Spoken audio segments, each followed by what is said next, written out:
একজন মানুষ যখন বৈবাহিক জীবনে পদার্পণ করে, তার বৈবাহিক জীবনে কি কি প্রয়োজন এটারও বিস্তারিত আলোচনা কোরআন এবং হাদিসের মধ্যে রয়েছে। একজন মানুষের পারিবারিক দ্বন্দ্ব এবং কলহকে নিরসন করার জন্য কি কি বিষয়ের প্রয়োজন এটাও আল্লাহ কোরআন এবং হাদিসে তুলে ধরেছেন। একজন মানুষের তার বৃদ্ধকালের বয়সে কি করবে না করবে সমস্ত কিছু আল্লাহ কোরআনে দিয়েছেন। এক কথায় একজন মানুষের জন্য যা কিছুর প্রয়োজন সমস্ত কিছু আল্লাহ কোরআনে দিয়েছেন। আল্লাহ সুবহানাহু ওয়া তাআলা আমাদেরকে যেভাবে শিখিয়েছেন, রাসূল আমাদেরকে যেই পথে চালিয়েছেন, আমাদের ফিকিরের বিষয়, আমাদের চিন্তার বিষয় হচ্ছে আমরা আদৌ কি সেই পথে, সেই রাহে, সেই পদ্ধতিতে আমরা আছি কিনা। আল্লাহ রাসূল সাল্লাল্লাহু আলাইহি ওয়াসাল্লাম পৃথিবী থেকে চলে যাওয়ার পরবর্তী সময়ে, আজকে বর্তমান সময়ের মধ্যে আমাদের প্রতিটি ঘরে ঘরে, বাড়িতে বাড়িতে, প্রতিটি ব্যক্তির জীবনে যেই জিনিসের অভাব, সেই জিনিসের নাম হচ্ছে লজ্জা। সেই জিনিসের নাম হচ্ছে লজ্জা এবং হায়া। আল হায়াউ শুবাতুম মিনাল ঈমান। রাসূল বলেন তোমার ঈমানের দাবি হচ্ছে, তোমার ঈমানের একটা অংশ হচ্ছে তোমার মধ্যে লজ্জা থাকবে। আজকে আমাদের মধ্যে লজ্জা না থাকার কারণে কি হয়েছে? একজন মা তার সন্তানের সামনে যেভাবে ইচ্ছা সেভাবে সে সামনে আসতে পারে। একজন পর মহিলা একজন পর পুরুষের সামনে যেইভাবে ইচ্ছা সেভাবে সে নিজেকে প্রদর্শন করতে পারে। একজন পুরুষ সে তার জিন্দেগি যা ইচ্ছা মন ইচ্ছা মতো সে এশ করতেছে। একজন মহিলা তার মন চাহি জিন্দেগি মতো দুনিয়াতে চলতেছে, শুধুমাত্র এই লজ্জার অভাবে। আজকে আমাদের ঘরের মা, আমাদের ঘরের স্ত্রী, আমাদের ঘরের বোন আজকে সে তার নিজেকে পুরো বিশ্বের সামনে প্রদর্শন করছে। এই সোশ্যাল মিডিয়ার মাধ্যমে, এই তথ্য প্রযুক্তির এই যুগে একজন মানুষ জাহান্নামের দিকে প্রতিযোগিতার মতো সে এগিয়ে যাচ্ছে শুধু এই সোশ্যাল মিডিয়ার কল্যাণে। আমরা যেমন একটা সংবাদ, একটা মেসেজকে বাংলাদেশ থেকে আমেরিকাতে প্রেরণ করতে পারি সোশ্যাল মিডিয়ার কল্যাণে, এটা কল্যাণ, এটা ভালো জিনিস। কিন্তু অপরদিকে বাংলাদেশের অজপাড়া গায়ের একটা সাধারণ পরিবারে জন্ম নেওয়া একটা সাধারণ মেয়ে, তার নগ্নতা, তার বেহাল্লাপনা শুধু বাংলাদেশ নয় পুরো পৃথিবীর মানুষ তাকে চিনে শুধু তার লজ্জাহীনতার কারণে। আল্লাহ সুবহানাহু ওয়া তাআলা কালামে হাকিমের মধ্যে আল্লাহ তাআলা বলেন, ইন্নাল্লাযীনা ইউহিব্বুনা আন তাশিআল ফাহিশাতা ফিল্লাযীনা ইন্নাল্লাযীনা ইউহিব্বুনা আন তাশিআল ফাহিশাতু ফিল্লাযীনা আমানু। আল্লাহ সুবহানাহু ওয়া তাআলা কালামে হাকিমে এই মানুষদের কথা বলেছেন, যেই সমস্ত মানুষেরা অশ্লীলতাকে, বেহায়াপনাকে, নির্লজ্জতাকে, আজকের বর্তমান সময়ে যে যত বেশি উলঙ্গ সে তত বেশি স্মার্ট। আজকে যে যত বেশি নগ্ন সে তত বড় স্মার্ট।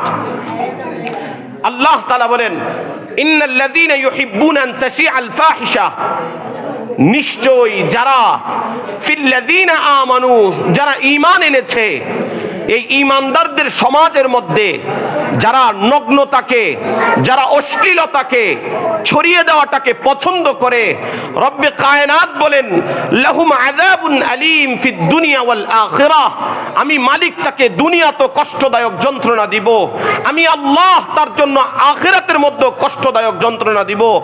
আল্লাহ সুবহানাহু ওয়া তাআলা ওই সমস্ত মানুষদের ব্যাপারে সতর্ক করেছেন, নিশ্চয়ই যারা মুমিনদের সমাজে, মুসলমানদের সমাজে, মুসলমানদের ঘরে, মুসলমানদের পাড়া মহল্লাতে নিজেকে নগ্ন করা, নিজেকে প্রদর্শন করা, নিজেকে বিলিয়ে দেওয়া, অথবা এই লজ্জাহীনতাকে যারা প্রমোট করে, যারা প্রায়োরিটি দেয়, এটাকে যারা সার্টিফিকেট দেয়, আল্লাহ তাআলা বলেন আমি তাদেরকে দুনিয়াতেও কষ্ট দিব, আখিরাতেও কষ্ট দিব। আযাবুন আলীম, আল্লাহ তাআলা বলেন যন্ত্রণাদায়ক আযাব। জাহান্নামের মধ্যে মানুষকে বিভিন্ন প্রকারের আযাব দেওয়া হবে। কারো মুখে ছাল থাকবে না, কারো পিঠে ছাল থাকবে না, কারো পুরো শরীর অঙ্গার হয়ে যাবে, কারো হাড্ডি মজ্জা বের হয়ে সমস্ত রক্ত পানিতে মিশে যাবে।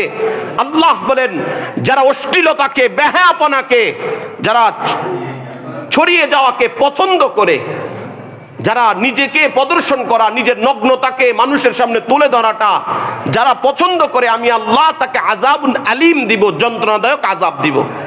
উদাহরণস্বরূপ, একজন মানুষ একটা গাড়ির সাথে ধাক্কা খেয়েছে, খাওয়ার পরে তার মাথা ফেটে গিয়েছে, অপরদিকে তার হাঁটুতে বাড়ি খেয়েছে, কিন্তু রক্ত ঝরে নাই। যেই জায়গাতে রক্ত ঝরেছে সেই জায়গায় আর মরক্ত হবে না, এটা পরিষ্কার হয়ে গেছে।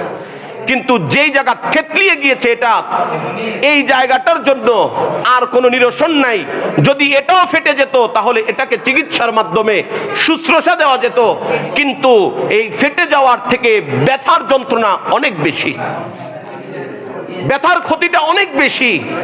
আল্লাহ তাআলা জাহান্নামের মধ্যে তাকে ডানে বামে চতুর্দিক থেকে তাকে আযাব দিবে।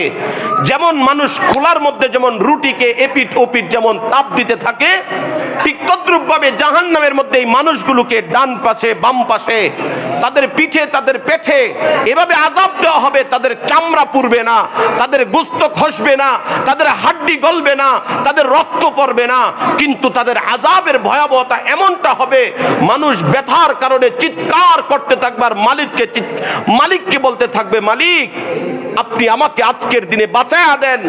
আল্লাহ, আমি আমার স্ত্রী, আমার সন্তান, আমার নবজাতক শিশু, আমার পুরো দুনিয়ার সমস্ত সম্পত্তি, আমার জিন্দেগির অর্জিত প্রতিটা সম্পদ আমি মালিক আপনার হাতে দিয়া দিলাম, আজকে আপনি আমাকে জাহান্নাম থেকে বাঁচান। মালিক বলবে, বান্দা আমি 70 বছর হায়াত দিয়েছি, 60 বছর হায়াত দিয়েছি, 55 বছর হায়াত দিয়েছি, তোমার শৈশব থেকে কৈশোর জীবন দিয়েছি, তোমার যৌবন থেকে তোমাকে বার্ধক্য পর্যন্ত পৌঁছিয়েছি, তোমার কালো চুলগুলো সাদা হয়েছে, তোমার কালো দাড়িগুলো শুভ্রতার রূপ নিয়েছে, কিন্তু তুমি আমি মালিককে 70 বছরে চিনো নাই। হে আমার নাফরমান বান্দা, তুমি আমাকে 70 সেকেন্ডে কিভাবে চিনবা? আল্লাহর কাছে আকুতি মিনতি করতে করতে সে যখন মালিকের কাছে চিৎকার করবে, মালিক ফেরেশতাকে বলবে, ফেরেশতা জাহান্নামের দরজা লাগায়া দাও। মালিকের কর্ণগহ্বরে আর আওয়াজ যাবে না, আর এই মানুষটাকে উলট পালট করে আযাব দিতেই থাকবে, দিতেই থাকবে। এই কারণে আজকে বর্তমানে প্রতিটা ঘরে ঘরে একটা মায়ের কাছে ওই মেয়েটা সবচেয়ে বেশি ভালো, যেই মেয়েটা তার নগ্ন শরীর অন্য পুরুষকে দেখায়। একজন বাবা সে গর্বিত যে তার মেয়ে উলঙ্গ অবস্থায় রাস্তাতে হাঁটে। একজন মা সে ফখর করে, সে গর্ব করে যে আমার মেয়ে সোশ্যাল মিডিয়াতে ভাইরাল পারসন। অথচ এতটুকুই তার জাহান্নাম অবধারিত হওয়ার জন্যই যথেষ্ট।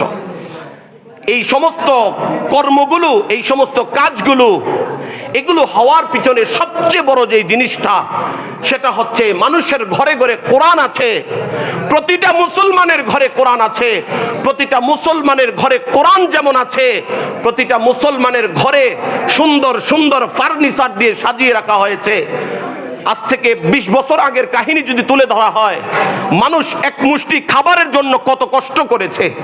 আজকে মানুষের উদর পূর্তি খাবার আছে, পাতিল ভর্তি খাবার আছে, মানুষের সুন্দর সুন্দর ফার্নিচার আছে। এক সেটের জায়গায় 14 সেট করে আলমারির মধ্যে সাজিয়ে রাখা হয়েছে, কিন্তু ঘরের কোণার মধ্যে কোরআন পড়ে থাকতে থাকতে ধুলো পড়ে গিয়েছে। কারণ একটাই, এই অশ্লীলতা, এই বেহায়াপনার সবচেয়ে বড় কারণ যেটা, সেটা হচ্ছে এই কোরআনগুলোকে সাজিয়ে রাখা হয়েছে। এই কোরআনের কোনো আসর, এই কোরআনের চর্চা, এই কোরআনের তেলাওয়াত, এই কোরআনের শিক্ষা না ওই পরিবারে আছে, না ওই সমাজে আছে, না ওই রাষ্ট্রে আছে। আল্লাহ কোরআনকে শুধুমাত্র আমাদের ব্যবসার পুঁজি বানান নাই। আল্লাহ শুধুমাত্র আমার 5 ওয়াক্ত নামাজের জন্য কোরআন দেন নাই। আল্লাহ আমাকে শুধুমাত্র 50 টাকা আল্লাহর রাস্তায় দেওয়ার জন্য কোরআন দেন নাই।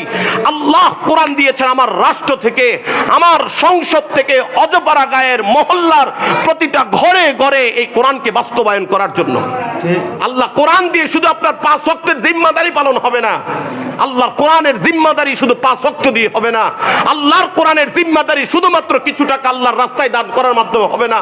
আল্লাহর কোরআনের জিম্মাদারি পালন হবে তখন যখন আমার রাষ্ট্রের আলা থেকে আমার রাষ্ট্রের আদনা পর্যন্ত, আমার রাষ্ট্রের উচ্চ পদস্থ থেকে নিম্ন পদস্থ পর্যন্ত, রাষ্ট্রের প্রধানমন্ত্রী থেকে একজন কর্মচারী পর্যন্ত সবাই যখন এই কোরআনের কোরআনের দিকে ঝুঁকবে, তখন এই মালিকের কোরআনের পূর্ণ হক আদায় হবে, এই কোরআনের যথাযথ হক সেদিন আদায় হবে। এই কারণে আমাদের সবচেয়ে বড় যেই জিনিসটার অভাব, সেটা হচ্ছে কোরআনের শিক্ষার অভাব। প্রতি ঘরে ঘরে যদি কোরআন শিখে, আজকে মুসলমানের একজন সন্তান সে কোরআন পড়তে পারে না, এর চেয়েও লজ্জার বিষয় হচ্ছে এই সন্তানের বাবাও কোরআন পারে না। এর চেয়ে লজ্জার বিষয় হচ্ছে এই সন্তানের মাও কোরআন পড়তে পারে না। এর চেয়ে লজ্জার বিষয় হচ্ছে এই সন্তানের দাদাও কোরআন পারে না। তাহলে সে ইংরেজি শিক্ষিত, সে জুলজি শিক্ষিত, সে ভার্সিটির প্রতিটা শিক্ষায় শিক্ষিত, কিন্তু মালিকের 30 পারা কোরআনের সূরা ফাতিহাটা শুদ্ধ করে পড়তে পারে না।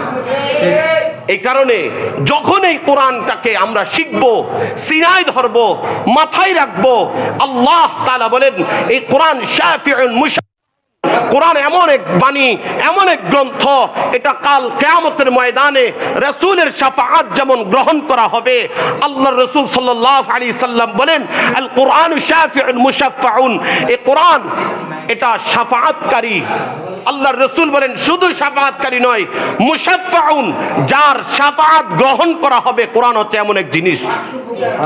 হযরত রাসূল আরবি বলেন তাকে কবরে শোয়ানো হবে মুসলমানের সন্তানকে, তার মাথার দিক থেকে আযাব আসবে, কোরআন মাথার দিক দিয়ে বলবে এই সাইড থেকে আযাব দেওয়া যাবে না, আমি কোরআন আছি। তাকে ডান দিক থেকে আযাব দেওয়া শুরু করা হবে, কোরআন ডান দিকেও দাঁড়িয়ে যাবে, আমি এখানেও আছি। বাম দিকে আযাব দিবে, কোরআন বলে আমি এখানেও আছি। তার পায়ের দিক থেকে দিবে, কোরআন সেখানেও বলে আমি আছি। কোরআন তার ডানে বামে মাথায় পায়ে সর্ব জায়গা দিয়ে যেমন তাকে এই কবরের মধ্যে, আলমে বরজখের মধ্যে এই কোরআন যেমন তাকে রক্ষা করবে, হাসরের ময়দানে ফয়সালা হবে এই বান্দাকে জাহান্নামে দিয়ে দাও, কোরআন গিয়ে আল্লাহর সামনে আল্লাহর কাঠগড়ায় দাঁড়ায়া বলবে মালিক সে আমাকে মাথায় রেখেছে, সে আমাকে সিনায় রেখেছে, সে আমাকে সম্মান করেছে। এই কোরআনের সুপারিশে এই জাহান্নাম অবধারিত মানুষটাকেও আল্লাহ এই কোরআনের সুপারিশে জান্নাত দিয়ে দিবে। সুবহানাল্লাহ। এই কারণে কোরআন আমাদের দুনিয়ারও সম্বল, আমাদের আখিরাতেরও সম্বল। আল্লাহর রাসূল সাল্লাল্লাহু আলাইহি ওয়াসাল্লাম এর হাদিসের মধ্যে এসেছে, আল্লাহর রাসূল বলেন আল্লাহ তাআলা শুধুমাত্র যার কল্যাণ চান, আল্লাহ শুধুমাত্র যার কল্যাণ চান, আল্লাহ তাআলা তাকে কোরআন অর্থাৎ দ্বীনি ইলমে তাকে শিক্ষিত করেন। এই কারণে আমি যখন বুঝবো যে আমার ছেলে কোরআন পড়তে পারে, আমি মা হয়ে যেদিন বুঝবো যে আমার মেয়ে কোরআন পড়তে পারে, আমি যেদিন বুঝবো যে আমার পরিবারের প্রতিটা সদস্য কোরআন পড়তে পারে, তখন আমি মালিকের কদমে সেজদা লুটায়া ললাটকে মালিকের কদমে ঝুঁকায় আমি বলতে পারি মালিক আমি কিছু পাই নাই, আমি কিছু অর্জন করি নাই, শুধু আপনার কোরআন অর্জন করেছি। আল্লাহ সেই কঠিন হাসরের ময়দানে মিজানের পাল্লায়, ফুলসিরাতের পাল্লায় সেদিন আল্লাহ তাআলা শুধুমাত্র এই কোরআনের সুপারিশে আমার উপরে জাহান্নাম ওয়াজিব, আমি জাহান্নামী হয়ে গেছি।